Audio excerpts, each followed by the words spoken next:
ಎಲ್ಲರಿಗೂ ಪ್ರೀತಿಯ ನಮಸ್ಕಾರ. ಕಾಟೇರ ಚಿತ್ರದಿಂದ ಇದು 2ನೇ ಪ್ರೆಸ್ ಮೀಟ್. ನಾನು ಭಾಗವಹಿಸ್ತಾ ಇರುವ ಮೊದಲನೇ ಪ್ರೆಸ್ ಮೀಟ್. ಹಾಗಾಗಿ ಒಂದೆರಡು ನಿಮಿಷ ಜಾಸ್ತಿ ತಗೊಳ್ತೀನಿ ಎಲ್ಲರಿಗಿಂತಲೂ. ಈ ಹಿಂದಿನ ಪ್ರೆಸ್ ಮೀಟ್ನಲ್ಲಿ ಎಲ್ಲರೂ ಅವರವರ ಭಾವನೆಗಳನ್ನು ಹಂಚ್ಕೊಂಡಿದ್ದಾರೆ. ಹಾಗಾಗಿ ಎಲ್ಲರೂ ಕಡಿಮೆ ಮಾತಾಡಿದ್ರು. ನನಗೆ ಹಂಚ್ಕೊಳ್ಳುವಂತಹ ಮೊದಲನೇ ವೇದಿಕೆ ಇದು. ಇಲ್ಲೆಲ್ಲ ಇಷ್ಟು ಜನ ಮಾತಾಡಿದ್ರಲ್ಲ, ಬಹುಶಃ ಇವರೆಲ್ಲರೂ ಉಸಿರಾಡ್ತಿರೋದೇ ಸಿನಿಮಾನ ಪ್ರೀತಿಸುವಂಥ ಎಲ್ಲರೂ ಒಂದೇ ವೇದಿಕೆ ಮೇಲೆ ಕೂತಿದ್ದೀವಿ. ಇಂಥ ಒಂದು ತಂಡದಿಂದ ಒಂದು ಸಿನಿಮಾ ಬಂದಿದೆ ಅಂತಂದರೆ ಬಹುಶಃ ಸಿನಿಮಾನ ಜನ ಇನ್ನೆಷ್ಟು ಪ್ರೀತಿಸ್ಬೋದು ಅನ್ನುವಂಥ ನಿರೀಕ್ಷೆ ನನ್ನಲ್ಲೂ ಕೂಡ ಇದೆ. ಕಾಟೇರ ಸಿನಿಮಾ ಟೈಟಲ್, ಆ ಟೈಟಲ್ ಕೇಳ್ತಿದ್ದಾಗೆ ನಮ್ಮೆಲ್ರಿಗೂ ಒಂದು ಕುತೂಹಲ ಇತ್ತು. ಇಷ್ಟು ದಿನ ಹಳ್ಳಿ ಸಿನಿಮಾಗಳನ್ನ ನಾನು ಮಾಡ್ತಾ ಬಂದಿದ್ದೀನಿ. ನಾನು ಮಾಡಿರೋ 100 ಸಿನಿಮಾಗಳೆಲ್ಲ ಹಳ್ಳಿ ಸೊಗಡಿನ ಸಿನಿಮಾಗಳು, ನಮ್ಮ ನಾಡಿನ ಸಿನಿಮಾಗಳು, ನಮ್ಮ ಮಣ್ಣಿನ ಸಿನಿಮಾಗಳು. ಆದರೂ ಕೂಡ ಈ ಥರದ್ದೊಂದು ವಿಚಾರ, ಈ ಥರದ್ದೊಂದು ಶಬ್ದ ನಮ್ಗೆಲ್ವರೆಗೂ ಕೇಳಿಸೇ ಇರಲಿಲ್ವಾ, ಈ ಥರದ್ದೊಂದು ಹೆಸರು ನಮ್ಮ ಕಿವಿಗೆ ಬಿದ್ದಿರಲಿಲ್ವಾ ಅಂತ. ಅದೇ ನೋಡಿ ಈ ತಂಡದ ವಿಶೇಷತೆ. ನಮ್ಮ ಸೊಗಡಿನ ವಿಶೇಷವನ್ನು ಹುಡುಕಿ ಹೆಕ್ಕಿತಿರುವಂಥ ಕಲೆ ಈ ತಂಡಕ್ಕಿದೆ. ನಮ್ಮ ನಿರ್ದೇಶಕರು ಹಾಗೂ ಅವರ ತಂಡ ಇದೆಯಲ್ಲ, ಆ ತಂಡದ ಒಂದು ಶ್ರಮದ ಹಿಂದೆ ಈ ಥರದ್ದು ಒಂದು ಟೈಟಲ್ ಬರುತ್ತೆ. ಆ ಟೈಟಲ್ನ ಕೊಟ್ಟವರು ದರ್ಶನ್ ಅವರಂತೆ. ಈ ರೀತಿ ಎಲ್ಲರೂ ಒಟ್ಟೊಟ್ಟಿಗೆ ಸೇರಿ ಈ ಥರದ್ದೊಂದು ಟೈಟಲ್ ನೋಡಿದ್ದು ನನಗೂ ಕೇಳಿದ್ದು ತುಂಬಾ ಖುಷಿ ಆಯಿತು. ಕನ್ನಡತನ ಇರುವಂತಹ, ನಮ್ಮತನ ಇರುವಂಥ ಒಂದು ಟೈಟಲ್. ಹಾಗೂ ಆ ಟೈಟಲ್ ಮಧ್ಯೆ ಒಂದು ಮಚ್ಚಿದೆ, ನೀವೆಲ್ಲರೂ ನೋಡಿರ್ತೀರಿ.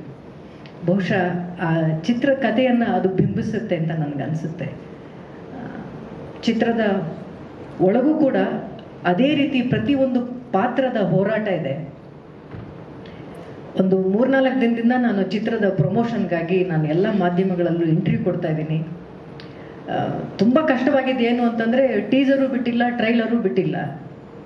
1 ಗಂಟೆ 1 ಟಿವಿಗೆ ಮಾತಾಡಬೇಕು. ಏನು ಮಾತಾಡೋದು ಅಂತ ನಮಗೂ ಗೊತ್ತಾಗಲಿಲ್ಲ. ನಿಮ್ಮ ಪಾತ್ರ ಹೇಳಿ ಅಂತಾರೆ, ನಮ್ಮ ಪಾತ್ರದ ಬಗ್ಗೆ ಹೇಳ್ಬೇಡಿ ಅಂತ ಇವರು ಹೇಳ್ತಾರೆ.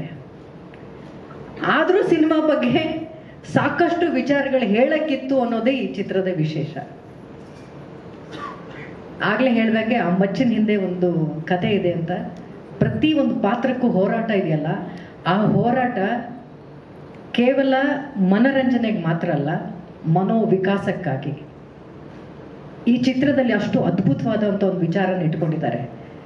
ಬಹುಶಃ ಸಿನಿಮಾ ರಿಲೀಸ್ ಆಗಿಬಿಟ್ರೆ ನಿಮ್ಮೆಲ್ಲರಲ್ಲೂ ಒಂದು 100 ಪ್ರಶ್ನೆ ಕೇಳುವಂತಹ, ಪ್ರಶ್ನೆ ಹುಟ್ಟಾಕುವಂತಹ ತಾಕತ್ತಿರುವಂತಹ, ಸೂಕ್ಷ್ಮತೆ ಇರುವಂತಹ, ಗಂಭೀರತೆ ಇರುವಂತಹ ಚಿತ್ರಕಥೆಯನ್ನು ಆರಿಸ್ಕೊಂಡಿದೆ ಈ ತಂಡ.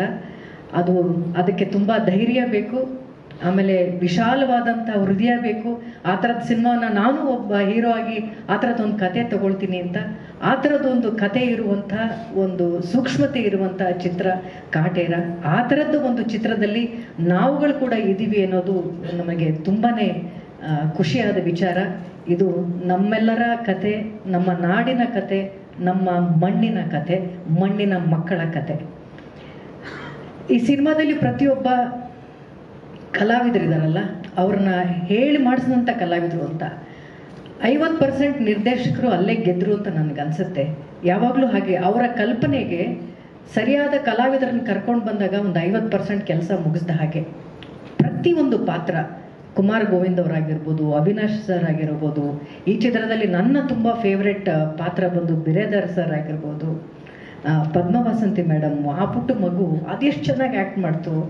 ಆಮೇಲೆ ಸಿನಿಮಾದಲ್ಲಿ ಇದುವರೆಗೂ ನೋಡಿರೋ ಕಲಾವಿದರು ಮಾತ್ರವಲ್ಲ, ಎಲ್ಲೋ ಹಳ್ಳಿಯಲ್ಲಿ ಒಂದು ಡೈಲಾಗ್ ಹೇಳುವಂಥ ಕಲಾವಿದರು ಕೂಡ ರಂಗಭೂಮಿಯಿಂದ ಬಂದಿರುವಂಥ ಕಲಾವಿದರನ್ನ ಆರಿಸ್ಕೊಂಡಿದ್ದಾರೆ. ನೀನಾಸಮಿಂದ ಕೆಲಸ ಮಾಡಿರೋರು, ವೃತ್ತಿ ರಂಗಭೂಮಿಯಿಂದ ಬಂದಿರುವಂಥ ಕಲಾವಿದರು. ಅಂದರೆ ಪ್ರತಿ ಒಂದೊಂದು ಪದ ಹೇಳುವಂಥ ವ್ಯಕ್ತಿಯು ಕೂಡ ಕಲಾವಿದನೇ. ಅಂತಹ ತಂಡನ ಆರಿಸ್ಕೊಂಡಿದ್ದಾರೆ. ಅಂತಹ ತಂಡದಲ್ಲಿ ನಾನು ಇರೋದಕ್ಕೆ ನನಗೆ ತುಂಬಾ ಖುಷಿ ಇದೆ. ಮೊದಲಿಗೆ ಈ ಸಿನಿಮಾದ ನಾಯಕಿಯ ಬಗ್ಗೆ ಹೇಳ್ತೀನಿ ನಾನು. ಅವರ ತಾಯಿಯ ದೊಡ್ಡ ಅಭಿಮಾನಿ ನಾನು. ಅಂಥ ಒಬ್ಬ ದೊಡ್ಡ ಸ್ಟಾರನ್ನು, ಅಂಥ ಒಬ್ಬ ದೊಡ್ಡ ಸ್ಟಾರ್ ಹೀರೋಯಿನನ್ನು ನಾನಂತೂ ನನ್ನ ಚಿತ್ರ ಜೀವನದಲ್ಲಿ ನೋಡಿರಲಿಲ್ಲ. ಹೀರೋಗಳಿಗೆ ಎಷ್ಟು ಪ್ರೀತಿ, ಅವರುಗಳಿಗೆ ಹೂನಾರ ಹಾಕಿ ಜನ ರಿಲೀಸಿಗೆ ಸೇರ್ತಿದ್ರು, ಆ ದಿನಗಳನ್ನೆಲ್ಲ ನಾನು ನೋಡಿದ್ದೀನಿ ಮಾಲಾಶ್ರೀ ಅವ್ರನ್ನ. ಅವ್ರ ಜೊತೆ ಒಂದು ಪುಟ್ಟ ಕ್ಯಾರೆಕ್ಟರ್ ಮಾಡಿದ್ದೆ ನಾನು, ಸೆಕೆಂಡ್ ಹೀರೋಯಿನ್ ಆಗಿ ಸಿಂಧೂರು ತಿಲಕದಲ್ಲಿ. ಆವಾಗ ನನ್ನನ್ನು ಎಷ್ಟು ಪ್ರೀತಿಯಿಂದ ಅವ್ರು ನನ್ನ ಜೊತೆ ಕೆಲಸ ಮಾಡಿದ್ರು ಅಂತ ಜ್ಞಾಪಕ ಇದೆ. ದಿನಗಳು ಉರುಳುತ್ತೆ, ಅವ್ರ ಮಗಳು ನನ್ನ ಜೊತೆ ಕೆಲಸ ಮಾಡುವಂಥ ದಿನ ಬರುತ್ತೆ. ಇವೆಲ್ಲ ನಾವು ಯಾರು ನಿರೀಕ್ಷಣೆ ಮಾಡಿರಲಿಲ್ಲ. ಆರಾಧನೆಗೆ ಸಾಕಷ್ಟು ಪ್ರೀತಿ ಇದೆ ಸಿನಿಮಾ ಬಗ್ಗೆ. ಪ್ರೀತಿ ಮಾತ್ರ ಅಲ್ಲ, ಸಾಕಷ್ಟು ಹಾರ್ಡ್ ವರ್ಕ್ ಮಾಡಿದ್ದಾಳೆ. ಬಾಂಬೆಗೆ ಹೋಗಿ ಸಾಕಷ್ಟು ಅಭಿನಯದ ಬಗ್ಗೆ ಕಲ್ತ್ಕೊಂಡು, ಡ್ಯಾನ್ಸ್ ಬಗ್ಗೆ ಕಲ್ತ್ಕೊಂಡು ಈ ಸಿನಿಮಾನ ತುಂಬ ಪ್ರೀತಿಯಿಂದ ನಾನು ಕೆಲಸ ಮಾಡಬೇಕು ಅಂತ ಅವಳು ಆಸೆ ಪಡ್ತಾ ಇರುವಾಗ, ಸಿನಿಮಾನ ಉಸಿರಾಡುವಂಥ ಒಂದು ಟೀಮಲ್ಲಿ ಅವಳಿಗೆ ಕೆಲಸ ಮಾಡುವಂಥ ಅವಕಾಶ ಸಿಕ್ಕಿದೆ. ಅದನ್ನು ಸದುಪಯೋಗ ಪಡಿಸ್ಕೊಳ್ತಿದ್ದಾಳೆ ಅಂತ ನನಗೆ ಅನಿಸಿದೆ. ನೀವೆಲ್ಲರೂ ಬಹುಶಃ ಆಕೆಯ ಡ್ಯಾನ್ಸ್ ನೋಡಿದಿರಿ, ಹಾಡನ್ನು ನೋಡಿದಿರಿ. ಸಿನಿಮಾದಲ್ಲಿ ನನಗೆ ಡೈರೆಕ್ಟರ್ ಹಾಗೂ ಹೀರೋ ಬಗ್ಗೆ ನನಗೆ ಎಷ್ಟು ಖುಷಿ ಆಗುತ್ತೆ ಅಂದರೆ, ಹೆಮ್ಮೆ ಅನಿಸುತ್ತೆ ಅಂದರೆ, ಆರಾಧನಂದು ಮೊದಲನೇ ಸಿನಿಮಾ ಆಗಿರಬಹುದು. ಆ ಮೊದಲನೇ ಸಿನಿಮಾದಲ್ಲಿ ಆಕೆ ಕೊಟ್ಟಿರೋ ಸ್ಪೇಸನ್ನು ನೋಡಿದ್ರೆ ನಮ್ಮೆಲ್ರಿಗೂ ಹೊಟ್ಟೆ ಉರಿ ಬರುತ್ತೆ. ನಾವು ಸಿನಿಮಾಗಳಲ್ಲಿ ಎಂಟ್ರಿ ಆದಾಗ ಇಷ್ಟಿಷ್ಟು ದೊಡ್ಡ ದೊಡ್ಡ ಸ್ಟಾರ್ಗಳೆಲ್ಲ ನಮಗೆ ಅವಕಾಶ ಕೊಟ್ಟಾಗ ಇಷ್ಟು ದೊಡ್ಡ ಕ್ಯಾರೆಕ್ಟರ್ಗಳು ಕೊಡ್ತಿದ್ದ ಅನ್ನೋದೇ ನಮಗೆ ಅನುಮಾನ. ಅಷ್ಟು ದೊಡ್ಡ ಪಾತ್ರವನ್ನು ಆ ಹುಡುಗಿಗೆ ಈ ಸಿನಿಮಾ ಸಿಕ್ಕಿದೆ. ಅವಳ ಅದೃಷ್ಟ ಅದು. ಅದನ್ನು ಸದುಪಯೋಗ ಪಡಿಸ್ಕೊಂಡು ಕನ್ನಡ ಚಿತ್ರರಂಗಕ್ಕೆ ಒಬ್ಬ ಒಳ್ಳೆಯ ಕಲಾವಿದೆ ಈ ಸಿನಿಮಾದಿಂದ ಬರ್ತಾ ಇದ್ದಾಳೆ ಅನ್ನೋದು ನನಗೆ ತುಂಬ ಹೆಮ್ಮೆಯ ವಿಚಾರ. ಇನ್ನು ಈ ನಿರ್ದೇಶಕರಾದ್ರೆ ನಾನೇನು ಕತೆ ಕೇಳಬೇಕಾಗಿರಲಿಲ್ಲ ಈ ಸಿನಿಮಾದಲ್ಲಿ ನಾನು ಒಪ್ಕೊಳ್ಳೋದಕ್ಕೆ. ಈ ಸಿನಿಮಾದಲ್ಲಿ ನೀವು ಇರ್ತೀರಾ ಅಂದಿದ್ರೆ ಸಾಕು, ನಾನು ಒಪ್ಕೊಂಡು ಬಿಡ್ತಾ ಇದ್ದೆ. ಅಷ್ಟು ಆಸೆ ಇತ್ತು ನನಗೆ. ಯಾಕಂದರೆ ನನ್ನ ಅಣ್ಣನ 99 ಸಿನಿಮಾ ಕಾಮಿಡಿಯನ್ ಆಗಿದ್ದು, 100ನೇ ಸಿನಿಮಾದಲ್ಲಿ ಹೀರೋ ಆಗಿ ಗೆಲ್ಲಿಸ್ಕೊಂಡು ಬಂದಂಥ ಒಂದು ತಾಕತ್ತಿತ್ತು ಗೊತ್ತಾ. ಅದ್ರ ಮೇಲೆ ನನಗೆ ಸಾಕಷ್ಟು ನಂಬಿಕೆ ಇತ್ತು. ಇನ್ನು ಕೋಟ್ಯಾಂತರ ಜನ ಅಭಿಮಾನಿಸುವಂಥ, ಆರಾಧಿಸುವಂಥ ಒಬ್ಬ ನಾಯಕ ನಟನ ಇಟ್ಕೊಂಡು ಇನ್ನೆಂಥ ಒಳ್ಳೆ ಸಿನಿಮಾ ಮಾಡಬಲ್ಲರು ಅನ್ನುವಂಥ ಕುತೂಹಲ ನನಗಿತ್ತು. ಈ ಥರದ ಒಂದು ಸಿನಿಮಾ ಒಳಗಡೆ ನಾನಿದ್ದೀನಿ ಅಂತ ಅವ್ರು ಕೇಳಿದಾಗ ನನಗೆ ಸಖತ್ತು ಖುಷಿ ಆಯಿತು. ಆಮೇಲೆ ಅವ್ರ ಥರ ಕೂಲ್ ಕ್ಯಾಪ್ಟನ್ ಧೋನಿ ಥರ ಎಲ್ಲ ಬೆಸ್ಟ್ ಪ್ಲೇಯರ್ಸ್ನೇ ಆರಿಸ್ಕೊಳ್ತಾರೆ. ಮೊದಲನೇ ಓವರ್ಗೆ ಎಲ್ಲರನ್ನೂ ಬಿಡಲ್ಲ. ಬ್ಯಾಟ್ಸ್ಮ್ಯಾನ್ ಯಾವಾಗ ತರಬೇಕು ಅಂತ ಗೊತ್ತು, ಸ್ಪಿನ್ನರ್ಸ್ನ ಯಾವಾಗ ತರಬೇಕು ಅಂತ ಗೊತ್ತು, ಫಾಸ್ಟ್ ಬೌಲರ್ಸ್ನ ಯಾವಾಗ ತರಬೇಕು ಅಂತ ಗೊತ್ತು. ಒಟ್ಟಾರೆ ಇದೊಂದು ಇಂಡಿವಿಜುವಲ್ ಗೇಮ್ ಅಲ್ಲ, ಒಂದು ತಂಡ ಗೆಲ್ಲಬೇಕು ಅನ್ನುವಂತಹ ಒಂದು ಪ್ರಜ್ಞೆ ಅದು ಸಾಕಷ್ಟು ಅವ್ರಿಗಿದೆ. ಅದು ನನಗೆ ತುಂಬಾ ಖುಷಿ ಕೊಟ್ಟಂಥದ್ದು. ಇಷ್ಟು ದೊಡ್ಡ ಕ್ಯಾನ್ವಸ್ ಇರುವಂತಹ ವಿಚಾರನ, ಇಷ್ಟೊಂದು ಗಂಭೀರವಾಗಿ ಇರುವಂತಹ ಒಂದು ಕಥೆಯನ್ನು ಹ್ಯಾಂಡಲ್ ಮಾಡೋದು ಅಷ್ಟು ಸುಲಭವಾದ ವಿಚಾರ ಅಲ್ಲ. ಅದನ್ನು ತುಂಬ ಕೂಲಾಗಿ ಕ್ಲಾರಿಟಿನ ಇಟ್ಕೊಂಡು ಟೆಕ್ನಿಕಲಿ ತುಂಬ ಅಪ್ಡೇಟೆಡ್ ಆಗಿ ಈ ಸಿನಿಮಾವನ್ನು ತೊಗೊಂಡು ಬಂದಿದ್ದಾರೆ ನಿರ್ದೇಶಕರು ಹಾಗೂ DOP ಅವರು ಅಂತ ಹೇಳ್ಬೋದು. ನಿರ್ಮಾಪಕರು, ನಾನು ಅವ್ರ ಜೊತೆ ಬಹಳ ವರ್ಷದಿಂದ ಕೆಲಸ ಮಾಡಿದ್ದೀನಿ. ಅವರು ಕಲಾವಿದರಾಗಿದ್ದಾಗಲೂ ಕೂಡ ನಾನು ಅವ್ರ ಜೊತೆ ಕೆಲಸ ಮಾಡಿದ್ದೀನಿ. ಅವ್ರ ಬ್ಯಾನರಲ್ಲಿ ಕೂಡ ನಾನು ಕೆಲಸ ಮಾಡಿದ್ದೀನಿ. ಸಿನಿಮಾಗೆ ಹಣ ಹೂಡಿಕೆ ಮಾಡೋದು ಅನ್ನೋದು ಬಹುಶಃ ಯಾರೋ ಹೇಳಿದಾಗೆ ವ್ಯವಹಾರಕ್ಕೂ ಮೀರಿದಂಥ ಒಂದು ಕಲೆ ಇದು. ಸಿನಿಮಾಗೆ ದುಡ್ಡು ಹಾಕೋದು, ಆ ಕಲೆ ಬಹುಶಃ ತುಂಬ ಚೆನ್ನಾಗಿ ಕರಗತವಾಗಿದೆ ಅವರಿಗೆ. ಹಣದ ಜೊತೆಗೆ ಇವರೆಲ್ಲರ ಮೇಲೆ ನಂಬಿಕೆ ಇಟ್ಟಿದ್ದಿದೆಯಲ್ಲ, ಆ ನಂಬಿಕೆಯನ್ನು ಉಳಿಸ್ಕೊಳ್ಳುವಂತಹ ತಂಡ ಇಲ್ಲೆಲ್ಲ ಕೂತಿದೆ. ಅವ್ರ ನಂಬಿಕೆ ನಿಜ ಆಗುತ್ತೆ ಅನ್ನುವಂಥ ಭರವಸೆ ಈಗಾಗಲೇ ನಿಮ್ಮೆಲ್ರಿಗೂ ಬಂದಿದೆ. ಈ ಥರದ್ದೊಂದು ಸಿನಿಮಾಗೆ, ಈ ಥರದ್ದೊಂದು ವಿಚಾರ ಇರುವ ಸಿನಿಮಾಗೆ ನೀವು ಹಣ ಹೂಡಿಕೆ ಮಾಡಿ ಆ ಥರದ ಒಂದು ಸಿನಿಮಾಗಳಲ್ಲಿ ನಮಗೂ ಪಾತ್ರ ವಹಿಸೋದಕ್ಕೆ ಒಂದು ಅವಕಾಶ ಕೊಟ್ಟಿದ್ದಕ್ಕೆ ಧನ್ಯವಾದಗಳು ಪ್ರೊಡ್ಯೂಸರ್ ಸರ್.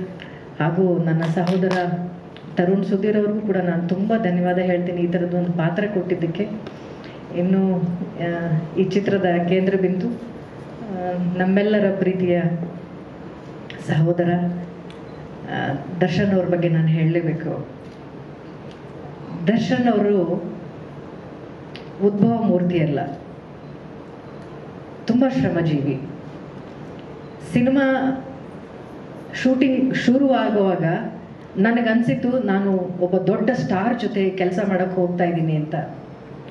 ಸೆಟ್ಟಲ್ಲಿ ನನಗೆ ಅನಿಸಿದ್ದು ಒಬ್ಬ ಒಳ್ಳೆಯ ಕಲಾವಿದನ ಜೊತೆ ನಾನು ಆರ್ಟಿಸ್ಟ್ ಆಗಿ ಕೆಲಸ ಮಾಡ್ತಾ ಇದ್ದೀನಿ ಅಂತ. ಸಿನಿಮಾ ಎಲ್ಲ ಮುಗಿದು ಮನೆಗೆ ಬಂದಾಗ ನನಗನ್ಸಿತ್ತು ನನ್ನ ಜೀವನಕ್ಕೆ ಒಬ್ಬ ಒಳ್ಳೆಯ ಸಹೋದರ ಸಿಕ್ತ ಅಂತ. ಆ ಥರದ ಒಂದು ಪ್ರೀತಿ, ನಮ್ಮೆಲ್ಲರ ಮೇಲೆ ಅದೇ ಥರದ್ದು ಒಂದು ವಾತ್ಸಲ್ಯ. ಸಿನಿಮಾ ಸೆಟ್ಟಲ್ಲೂ ಕೂಡ ಅಷ್ಟೇ, ತೆರೆ ಮೇಲೂ ಕೂಡ ಅಷ್ಟೇ. ಯಾವುದೇ ಒಂದು ಸೀನ್ ನಡೀತಾ ಇರಬೇಕಾದ್ರೆ ಅವ್ರು ಹೇಳ್ತಾರೆ ಇದು ನಿಮ್ಮ ಸೀನು ಅಂತ, ಇದು ನಿಮ್ಮ ಡೈಲಾಗು ಅಂತ. ಅವ್ರಿಗೆ ಯಾವ ಕಲಾವಿದರಿಗೆ ಎಷ್ಟು ಸ್ಪೇಸ್ ಕೊಡಬೇಕು ಅಂತ ಗೊತ್ತು. ಹಾಗಾಗಿ ನೀವು ಸಿನಿಮಾ ನೋಡಿದಾಗ ಅಂದ್ಕೊಳ್ತೀರಿ ಈ ಪುಟ್ಟ ಮಗು ತುಂಬ ಅದ್ಭುತವಾಗಿ ಅಭಿನಯಿಸಿರೋದನ್ನ ನೀವು ನೋಡ್ತೀರಿ. ಬಿರೇದಾರ್ ಸಾರ್ ಕೂಡ ತುಂಬ ದೊಡ್ಡ ಸ್ಕ್ರೀನ್ ಸ್ಪೇಸನ್ನು ತೊಗೊಂಡಿರೋದು ನೀವು ನೋಡ್ತೀರಿ. ಕುಮಾರ್ ಗೋವಿಂದ್ ಅವರು, ಅವಿನಾಶ್ ಅವರು, ಪದ್ಮವ್ಯಸಂತಿ ಮೇಡಮ್ ಅವರು, ನಾನು, ನಮ್ಮೆಲ್ರಿಗೂ ಒಂದು ಚೇತನ್ ಅವರು, ಈಗ ಎಲ್ರಿಗೂ ಒಂದು ಸ್ಪೇಸ್ ಕೊಡೋದಿದೆಯಲ್ಲ, ಅದು ಬಹುಶಃ ತುಂಬ ಅಪರೂಪದ್ದು. ಆವಾಗಲೇ ನಾನು ಅದಕ್ಕೆ ನಿಮ್ಗೆ ಹೇಳಿದ್ದು, ಒಂದು ತಂಡವಾಗಿ ಹೇಗೆ ಗೆಲ್ಲಿಸೋದು ಅನ್ನುವಂಥ ಕ್ಲಾರಿಟಿ ಹೀರೋಗಾಗಲಿ ಡೈರೆಕ್ಟ್ರಿಗಾಗಲಿ ಎಲ್ರಿಗೂ ಇತ್ತು. ಹಾಗಾಗಿ ನಮಗೆ ನಮ್ಮ ಹೆಮ್ಮೆಯಿಂದ ಹೇಳ್ಕೊಳ್ತೀವಿ ಪ್ರತಿಯೊಬ್ಬರು ಕಲಾವಿದರು, ನಾವು ಈ ಸಿನಿಮಾದಲ್ಲಿ ಇರೋಕ್ಕೆ ಖುಷಿ ಆಗುತ್ತೆ ಅಂತ. ದರ್ಶನ್ ಸರ್ ಅವರು ತುಂಬ ಮಾಸ್ ಹೀರೋ, ಅವ್ರ ಫೈಟು ಅದನ್ನೆಲ್ಲ ನೋಡೋಕ್ಕೆ ಬರ್ತಾರೆ ಅಂತ ಎಲ್ಲರೂ ಹೇಳ್ತಿದ್ರಲ್ಲ, ನಾನು ತುಂಬ ಹತ್ತಿರದಲ್ಲಿ ನೋಡಿದ್ದೀನಿ. ಎಮೋಷನ್ ಸೀನ್ಗಳಲ್ಲಿ ಇಷ್ಟು ಅದ್ಭುತವಾಗಿ ಅವ್ರು ಆ್ಯಕ್ಟ್ ಮಾಡಿದ್ರು ಅಂದರೆ, ಕೆಲವು ಸೀನ್ಗಳಲ್ಲಿ ನಾನೇ ಹೋಗಿ ತಬ್ಬಿ ಅವ್ರನ್ನ ಮುದ್ದಾಡಿದ್ದಿದೆ. ಅಷ್ಟು ಚೆನ್ನಾಗಿ ಆ್ಯಕ್ಟ್ ಮಾಡಿದ್ರು. ಆಮೇಲೆ ನೀವು ಕೊಟ್ಟಂಥ ಪ್ರೀತಿ, ನೀವು ಕೊಟ್ಟಂಥ ಸ್ಪೇಸ್ ಕಾಟೇರ ಮಾತ್ರ ಅಲ್ಲ, ನಮ್ಮ ಇಡೀ ಚಿತ್ರ ಜೀವನದಲ್ಲಿ ತುಂಬ ಅದ್ಭುತವಾದಂಥ ದಿನಗಳನ್ನ ನಾವು ನೋಡಿದ್ದೀವಿ. ನಾನು ತುಂಬ ಹಿಂದೆ ಎಲ್ಲರ ಮನೆ ದೋಸೆನು ಅನ್ನೋ ಒಂದು ಸಿನಿಮಾದಲ್ಲಿ ನನ್ನ ಕೊನೆಯ ತಮ್ಮನಾಗಿ ಅವರು ಅಭಿನಯಿಸಿದರು. ಆ ಸಿನಿಮಾದಲ್ಲಿ ಅವರು ವಿಲ್ಲನ್ನು. ನಾನು ಆವಾಗ ದರ್ಶನ್ ಅವ್ರನ್ನ ನೋಡ್ತಾ ಇದ್ದಿದ್ದ ರೀತಿ ಬಂತು, ಆ ಒಂದು ಕ್ಯಾರೆಕ್ಟರ್ ಮಾಡ್ತಾ ಇರುವಂಥ ಒಬ್ಬ ಕಲಾವಿದನಾಗಿ ನಾನು ಅವ್ರನ್ನ ನೋಡ್ತಾ ಇದ್ದೆ. ಆದರೆ ಅವರು ನಮ್ಮನ್ನು ತುಂಬ ಪ್ರೀತಿಯಿಂದ, ಗೌರವದಿಂದ, ಶ್ರುತಿ ಅನ್ನುವಂಥ ಒಂದು ಆರ್ಟಿಸ್ಟ್ ಅನ್ನೋ ಪ್ರೀತಿಯಿಂದ ಅವ್ರು ನೋಡ್ತಾ ಇದ್ರು. ಅದೇ ದರ್ಶನ್ ಅವರು, ಅದೇ ಶ್ರುತಿ ಕಾಟೇರದಲ್ಲಿ ನಾನು ನೋಡುವಂತಹ ದೃಷ್ಟಿಕೋನ ಬೇರೆ ಆಗಿತ್ತು. ಒಬ್ಬ ದೊಡ್ಡ ಸ್ಟಾರ್ನ ನೋಡ್ತಾ ಇದ್ದೀನಿ, ಒಬ್ಬ ಸೆಲೆಬ್ರಿಟಿನ ನೋಡ್ತಾ ಇದ್ದೀನಿ, ಜನ ಎಲ್ಲ ತುಂಬ ಪ್ರೀತಿಸುವಂಥ ಒಬ್ಬ ಆರಾಧ್ಯ ದೈವವನ್ನು ನೋಡ್ತಾ ಇದ್ದೀನಿ ಅಂತ ನನಗೆ ದೃಷ್ಟಿಕೋನ ಬದಲಾಗಿತ್ತು. ಆದರೆ ಅವರಿಗೆ ಆ ಎಲ್ಲರ ಮನೆ ದೋಸೆಯಲ್ಲೂ ನೋಡ್ತಾ ಇದ್ದಂಥ ಒಬ್ಬ ದರ್ಶನ್ ಅವರಿದ್ದಾರಲ್ಲ, ಅದೇ ದರ್ಶನ್ ಅವ್ರನ್ನ ಇದೇ ಕಾಟೇರದಲ್ಲಿ ನೋಡಿದೆ. ಅವ್ರು ನೋಡ್ತಾ ಇದ್ದಂಥ ಪ್ರೀತಿ, ಅವ್ರು ಕೊಡ್ತಾ ಇದ್ದಂಥ ಗೌರವದಲ್ಲಿ ಯಾವುದೇ ವ್ಯತ್ಯಾಸ ಆಗಿರಲಿಲ್ಲ. ಇದೇ ಅಲ್ವಾ ಒಂದು ಬೆಳವಣಿಗೆ ಅಂತಂದರೆ, ಜನ ನಮ್ಮನ್ನು ನೋಡುವಂಥ ದೃಷ್ಟಿಕೋನ ಬದಲಾಗಬೇಕು, ನಾವು ನೋಡುವಂಥ ದೃಷ್ಟಿ ಬದಲಾಗಬಾರ್ದು. ನಮ್ಗೆ ಅದೇ ಪ್ರೀತಿ, ಅದೇ ಗೌರವವಿರುತ್ತೆ.